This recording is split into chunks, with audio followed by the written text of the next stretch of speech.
सम्मानित कर रहे हैं आदरणीय श्री अमित शाह जी को।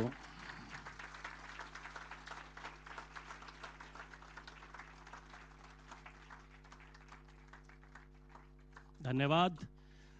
एक ऐसे समय में जब सर्वप्रिय आदरणीय प्रधानमंत्री श्री नरेंद्र मोदी जी की अगुवाई में एक भारत श्रेष्ठ भारत विश्व पटल पर अपनी समृद्ध विरासत को सहेजते हुए दुनिया की महत्वपूर्ण आर्थिक, सामरिक और राजनीतिक शक्ति के रूप में उभर रहा है, ऐसे में भारतीय कृषि में भी नित नए आयाम जुड़ रहे हैं।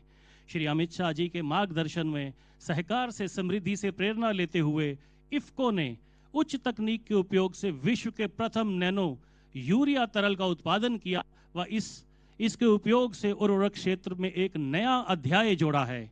और इसी क्रम में आज इफ्को नैनो डीएपी तरल के सफल परीक्षण के उपरांत बड़े पैमाने पर इफ्को इसका उत्पादन करने जा रहा है। और हमारा बहुत बड़ा सौभाग्य है कि आज हमारे बीच श्री अमित शाह जी उपस्थित हैं, जो कि इस नैनो डीएपी तरल का लोकार्पण करेंगे आज। तो माननीय मंत्री जी से निवेदन है कि विश्व के प्रथम नैनो डीएपी तरल का लोकार्पण कर भारतीय कृषि और उर्वरक क्षेत्र में नई स्फूर्ति का संचार करें।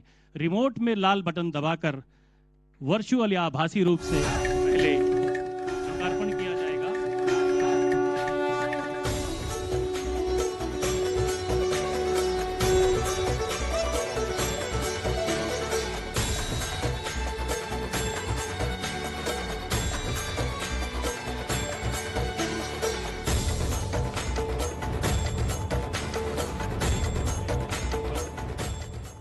माननीय मुख्य अतिथि और नैनो डीएपी तरल के सफल उत्पादन से भारत की फॉस्फेट उर्वरक आयात पर निर्भरता घटेगी।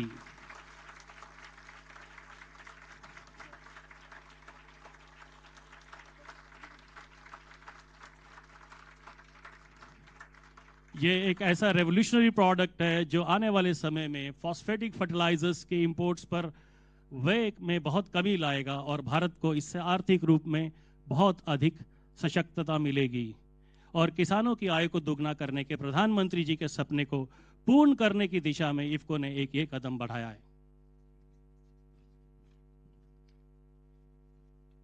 आज इस कार्यक्रम के माध्यम से हमारे साथ हमारे विदेशों में जो हमारे संयंत्र हैं, संयुक्त उद्यम हैं, उसमें हमारे साथी जॉर्डन से, ओमान से, दुबई से अपने परिवार के साथ इस कार्यक्रम से जुड़े हैं। इसके साथ online media, social media, YouTube, Twitter, Facebook आदि से भी इस समय हमारे साथ माननीय अमित शाह जी के विचार सुनने के लिए लाखों साथी जुड़े हैं और लोग समूहों में भी इस कार्यक्रम को देख रहे हैं।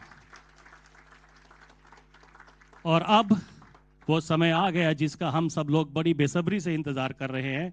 तो बहुत ही आदर के साथ और आपकी बहुत ही जोरदार तालियों के बीच आइए आमंत्रित करते हैं ऐसे व्यक्तित्व को जिनकी कार्य क्षमता, जिनकी कार्य कुशलता, जिनकी कार्य निष्ठा व कार्य निष्पादन अभूतपूर्व है।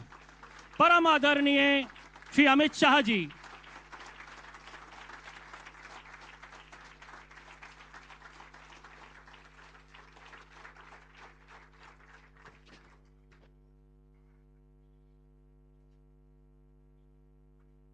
आज के इस ऐतिहासिक कार्यक्रम में मेरे साथ मंच पर उपस्थित इफ्को के चेयरमैन और मेरे मित्र श्रीमान दिलीप सांघानी जी, मेरे साथी और सहकारिता मंत्रालय के सचिव श्री ज्ञानेश कुमार जी, जिन्होंने इफ्को के दोनों आविष्कार इफ्को नैनो डीएपी लिक्विड और यूरिया, ये दोनों के लिए अथक परिश्रम किया है, ऐसे डॉक्टर यूएस अवस्थी, प्रबंध निदेशक इफ्को के उपाध्यक्ष महोदय, इफ्को के बोर्ड के सभी सदस्यगण और इफ्को परिवार के सभी साथी और इफ्को की जान ऐसे देश भर में फैले हुए किसान भाइयों और बहनों, आप सभी का आज के कार्यक्रम में मैं हृदय से स्वागत करता हूं। मेरे लिए सौभाग्य की बात है कि एक युग परिवर्तनकारी शुरुआत के लिए मुझे इफ्को के अध्यक्ष महोदय ने निमंत्रित किया है। अनेक रूप में आज का कार्यक्रम बहुत महत्वपूर्ण है। एक तो सहकारी समितियां जो बनी है, सफल है, वो अपने तय सांचे से, तय ढांचे से बाहर निकलते हुए अनुसंधान और नए नए क्षेत्रों के में पदार्पण के दृष्टि से आज इफ्को सभी राष्ट्रीय सहकारी समितियों के लिए प्रेरणा का स्रोत बना है। ये अभिनंदन। दूसरा, आज का ये लिक्विड डीएपी नैनो का इफ्को का प्रोडक्ट का लॉन्चिंग, ये फर्टिलाइजर के क्षेत्र में भारत को आत्मनिर्भर बनाने के लिए एक महत्वपूर्ण शुरुआत है।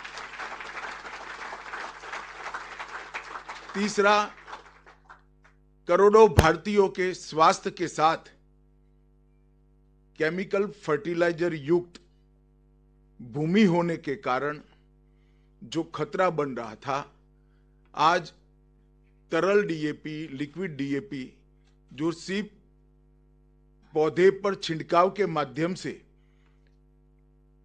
उत्पादन की गुणवत्ता और क्वांटिटी दोनों को बढ़ाएगा, इससे भूमि संरक्षण, भूमि को फिर से पूर्ववत करने में बहुत बड़ा योगदान मिलेगा। और इसके साथ साथ अगर कोई किसान धीरे से अपनी आय को कम करे बगैर प्राकृतिक खेती की ओर जाना चाहता है तो इसको 3 साल का गैप चाहिए। 3 साल का गैप अगर वो करता है तो उसका उत्पादन बहुत कम होता है पहले 2 साल में, परंतु वो तरल डीएपी का, तरल यूरिया का उपयोग करे, नीचे केचुए को बढ़ाना शुरू करे और प्राकृतिक खेती की ओर बढ़े तो चौथे साल उत्पादन को कम करे बगैर वो प्राकृतिक खेती पर निर्भर होकर अपनी भूमि का संरक्षण कर सकते। क्योंकि प्राकृतिक खेती में बहुत महत्वपूर्ण है कि भूमि के अंदर केमिकल न जाए और केचुओं की मात्रा को बढ़ाएं।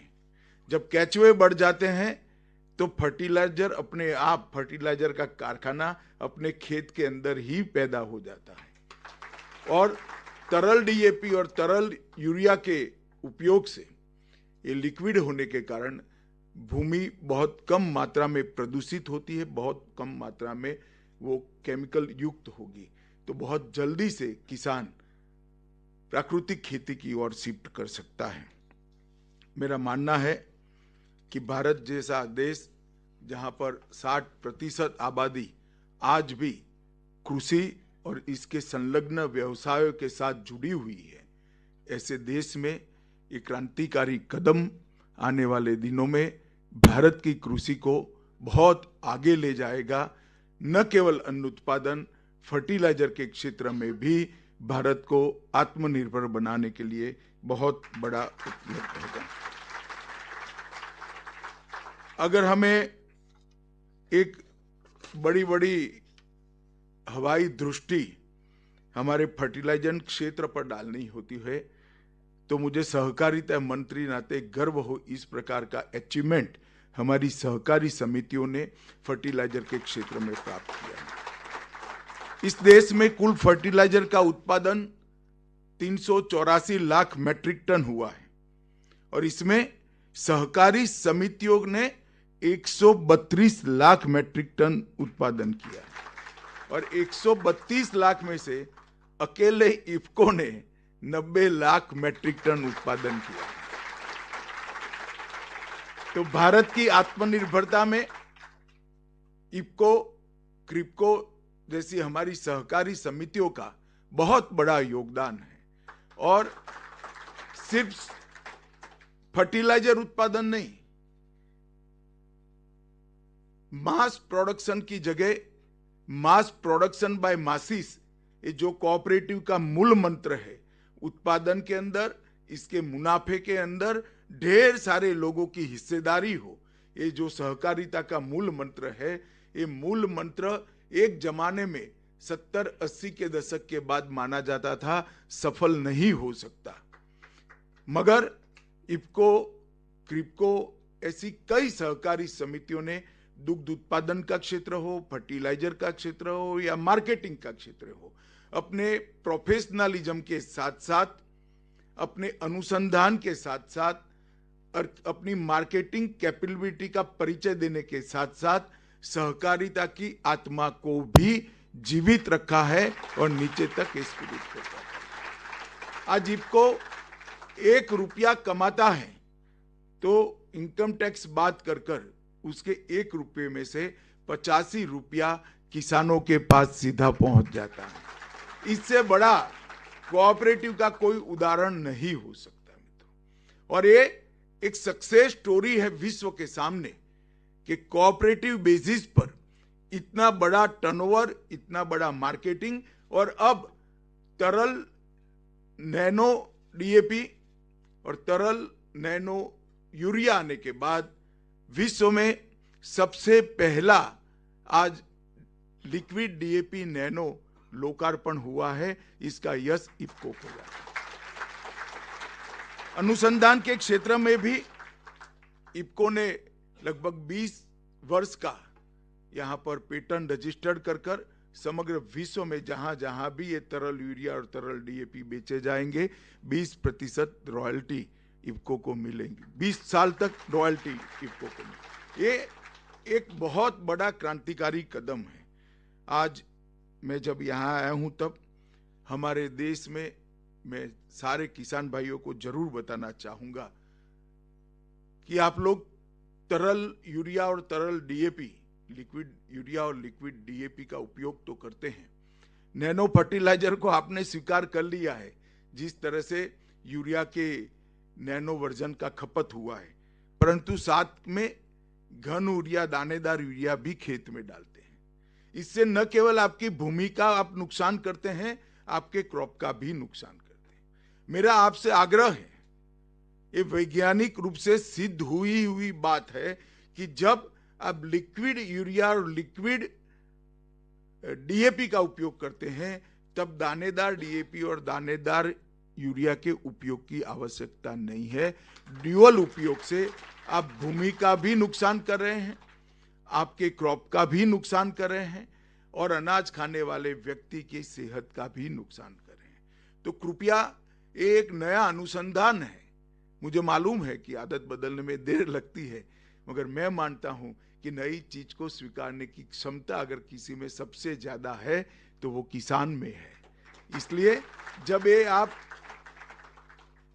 लिक्विड डीएपी और लिक्विड यूरिया को एडॉप्ट करें तब दानेदार डीएपी और दानेदार यूरिया को, घन यूरिया को और घन डीएपी को उपयोग न करें। एक बोतल आपके एक बोरे के बराबर है। 45 किलो का बोरा और ये 500 ग्राम की बोतल दोनों बराबर है। वजन से मत तोलिएगा इसको। आपको लगेगा कंधे पर उठाकर लाते हैं और ये कुर्ते की जेब में डालकर चले जाते हैं, मगर दोनों के गुण एक समान है। उल्टा दो दोरा ये ज्यादा एडवांस है। तो मेरे किसान भाइयों से करबद्ध निवेदन है कि आप दोनों का उपयोग मत करिए। किसान मित्रों को मैं जरूर कहना चाहूंगा कि हमने इस देश में वैज्ञानिक अनुसंधान करना जरूरी नहीं है। ढेर सारे वैज्ञानिक अनुसंधान हमारे कृषि वैज्ञानिकों ने प्रयोगशालाओं में, लेबोरेटरी में किए हुए हैं, मगर वैज्ञानिक अनुसंधानों को लैब टू लैंड अप्रोच से खेत में पहुंचाने की जरूरत है। और वैज्ञानिक अनुसंधान को लैब टू लैंड अप्रोच से खेत में पहुंचाने में सबसे सफल अगर कोई हुआ है तो मैं निसंक रूप से कहता हूं कि इफको की सहकारिता समिति से। एक ही साल में यूरिया का 3 संयंत्र को चालू कर दिया गया है। और 24 फरवरी 2021 को नैनो यूरिया को भारत सरकार ने मंजूरी दी और हम 23 में खड़े हैं। लगभग 17 करोड़ बोतल पैदा करने का इन्होंने इंफ्रास्ट्रक्चर खड़ा कर दिया। ये जो स्पीड है, ये स्पीड बहुत बड़ी है। और अगस्त 21 में इसका पहला मार्केटिंग शुरू हुआ और अगस्त 21 से मार्च 2023 तक लगभग 6.25 करोड़ 6.3 लाख करोड़ बोतल पहुंच चुकी है। इसका मतलब 6.3 लाख करोड़ 6.3 करोड़ बोतलों को हम देखें तो 6.3 करोड़ यूरिया की थैलियों की खपत को कम कर दिया गया है। एक मायने में देखें तो हमारे देश में यूरिया की किल्लत है, तो 6.25 करोड़ यूरिया की थैलियों का इंपोर्ट भी कम किया है और हमारा राजस्व इतना बचाया है, फॉरेन करेंसी को इतना बचाया है। ये बहुत बड़ा क्रांतिकारी कदम है और बड़ी सफलता की कहानी है। 2020-21 में यूरिया बैग की खपत 351 लाख मैट्रिक टन थी और 21-22 में 382 लाख मैट्रिक टन आई है। आंकड़े भी बताते हैं कि हमने इसमें सफलता प्राप्त करी है और यूरिया की आयात भी, इंपोर्ट भी 7 लाख मैट्रिक टन 21-22 के साल में कम हुआ है। अब डीएपी की बारी है। डीएपी यूरिया के माध्यम से लगभग 90 लाख मैट्रिक टन घन डीएपी का उपयोग कम करने का लक्ष्य रखा गया है। 18 करोड़ बोतलों का उत्पादन होगा और लगभग 6 से 8 बोरे प्रति एकड़ में प्रयोग होते थे। इसकी जगह अब ये लिक्विड बोतल से ये बोरों की जरूरत नहीं रहेगी। विशेषकर आलू की क्रॉप को बनाने वाले किसान पंजाब, हरियाणा, बंगाल, गुजरात, उत्तर प्रदेश लगभग 8 बोरे प्रति एकड़ डीएपी का चद्दर बिठा देते हैं। उत्पादन तो बढ़ता है मगर आलू खाने वाले का क्या हाल होता है इसका कोई नहीं सोचता। इससे हम इस चीज से बच पाएंगे और उत्पादन में भी वृद्धि होगी। नैनो डीएपी को मैंने ढंग से अवस्थी को पूछा भी था जब मैं झारखंड में मिला तब, तो बहुत अच्छी तरीके से बनाया गया है। 8% नाइट्रोजन, 16% फॉस्फोरस और 50 किलो के पारंपरिक बोरे को एक ही बोतल रिप्लेस कर देगी। इसके ढेर सारे प्रयोग करने के बाद मार्केट में इसको लॉन्च किया गया है। तो बड़ी संतुष्टि की बात है कि किसान जो इफ्को की ब्रांड पर भरोसा करता है, इसके पास उत्पाद जाने के पहले इसकी खेत में और लेबोरेटरी में दोनों जगह पे इतना कड़ा परीक्षण किया गया है कि जो बात आपकी बोतल पे छपी हुई है वो ही बात आपके खेत में आपको जमीन पर उतरती हुई दिखाई पड़ेगी। ये आज तक का बहुत अच्छा एक प्रयोग आज किसानों के सामने लाया गया है।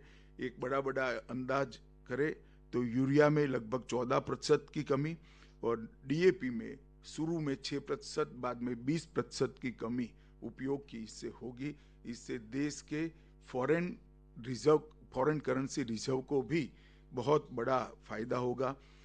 पौधों के पोषण में सुधार होगा।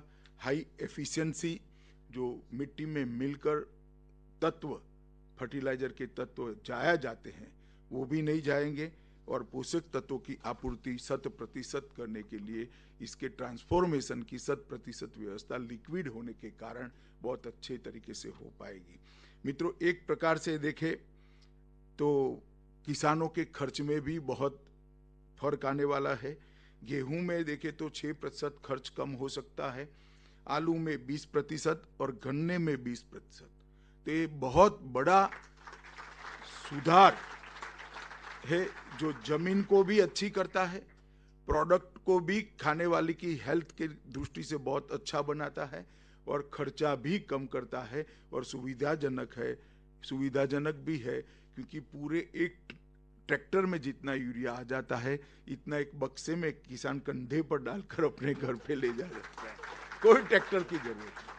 आपकी पैक्स का पूरा यूरिया एक कंधे पर डालकर इफको के टूर से आपके घर चले जाओ तो चेयरमैन साहब को कोई पूछेगा नहीं ट्रैक्टर कहाँ है क्या है। तो पैक्स के चेयरमैनों के लिए बहुत बड़ी सुविधा होने वाली है। मित्रों, आज मैं जब यहाँ आया हूँ, इफको का पूरा बोर्ड ऑफ डायरेक्टर्स भी यहाँ पर है, तब मैं इतना जरूर कहना चाहूंगा कि इफको ने आगे देखने की जरूरत है। सफलता आलस्य की निर्मित के लिए नहीं होती है, सफलता संतुष्टि के लिए नहीं होती है, सफलता और परिश्रम करने की प्रेरणा के लिए होती है, और सफलता और आगे कैसे बढ़े इसका आयोजन करने के लिए। और मैं मानता हूं इफको का स्टेज आ गया है। इफको ने अब सहकारिता क्षेत्र में, जब देश के आजादी के अमृत महोत्सव में प्रधानमंत्री जी ने सहकारिता मंत्रालय को नया बनाया है, नए सिरे से सहकारिता के क्षेत्र को हम पुनर्जीवित, सुदृढ़ और डायनेमिक बनाने का प्रयास कर रहे हैं। उस वक्त इफको की बड़ी भूमिका मैं देश के सहकारिता मंत्री के नाते देख रहा हूं। मित्रों, सहकारिता क्षेत्र में अनेक विध परिवर्तन हम लाने जा रहे हैं। सबसे पहला, इसके खाके को अगर मजबूत करना है तो पैक्स को मजबूत करना पड़ेगा। हमने तय किया है कि अगले 5 साल के अंदर देश के 2 लाख पंचायतों में नए पैक्स बनाए जाएंगे, जो पैक्स मल्टी डायमेंशनल होंगे।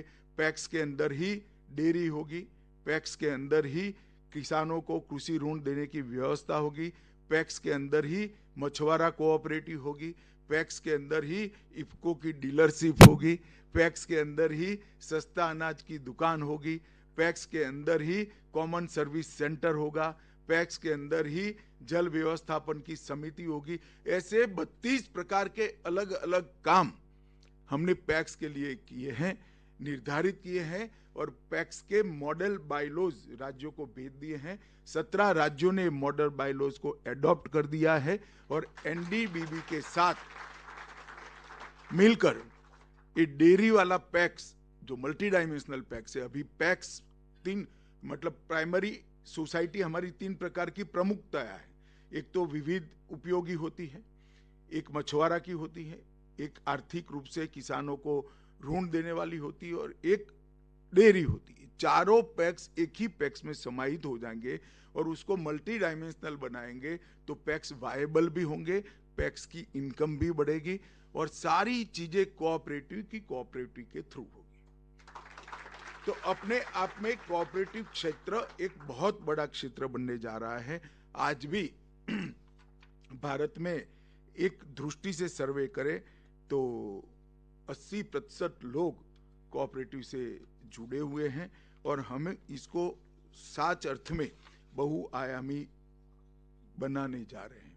इफको ने ये पूरी कोऑपरेटिव मूवमेंट को आगे बढ़ाने के लिए अपने अनुभव का, अपनी तजज्ञता का, और अब तक सफलता का जो आत्मविश्वास आपने प्राप्त किया है, ये तीनों को कोऑपरेटिव के क्षेत्रों को मजबूत करने के लिए उपयोग करना चाहिए। ऐसा मेरा आप सबसे अनुरोध है।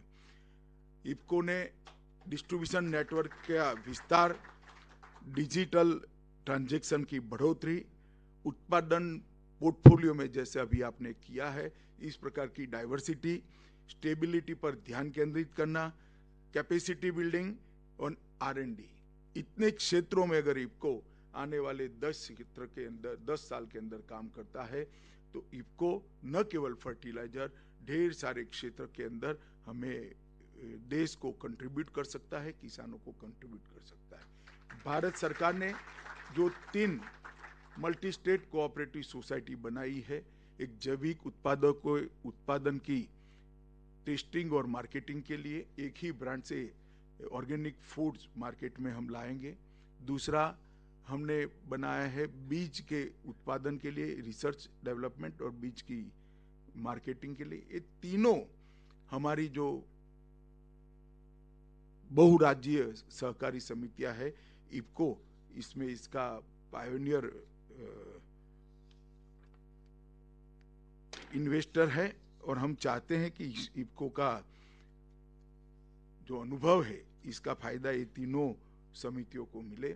आज मैं यहाँ इफको के चेयरमैन श्रीमान दिलीप संघानी जी, वाइस चेयरमैन साहब और अवस्थी जी को बहुत बहुत शुभकामनाएं और साधुवाद देना चाहता हूँ।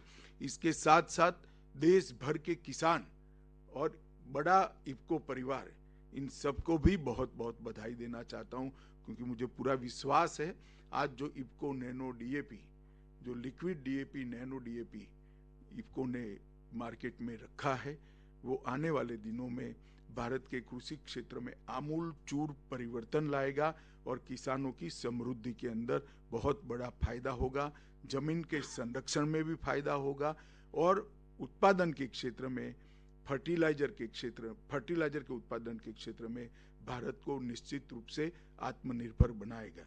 तो आप सभी को बहुत बहुत शुभकामनाएं और साधुवाद देकर मेरी बात को समाप्त करता हूं। वंदे मातरम।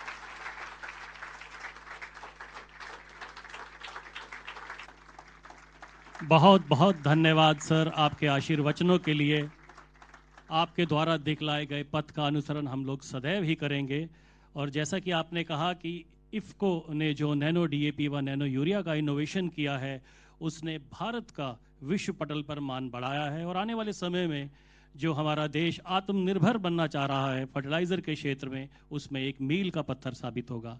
और आज श्री अमित शाह जी को सुनने के लिए जो हमें सूचना मिली है, अभी जो आंकड़े मिले हैं, 2 करोड़ से अधिक ऑनलाइन लोग इस कार्यक्रम को, अमित शाह जी को सुन पा रहे हैं, देख पा रहे हैं। आज माननीय अमित शाह जी का सानिध्य हमें मिला। आपका हमारे बीच पधारना हमारे मनोबल को बढ़ाने वाला है। और अब आज के अगले कार्यक्रम के लिए मैं सादर इफको के अध्यक्ष, इफको के प्रबंध निदेशक व इफको के उपाध्यक्ष से निवेदन करूंगा कि माननीय अमित शाह जी को बोर्ड कक्ष की ओर प्रस्थान कराने में सहयोग दें। और एक बार फिर से जोरदार तालियों से स्वागत कीजिए माननीय श्री अमित शाह जी का।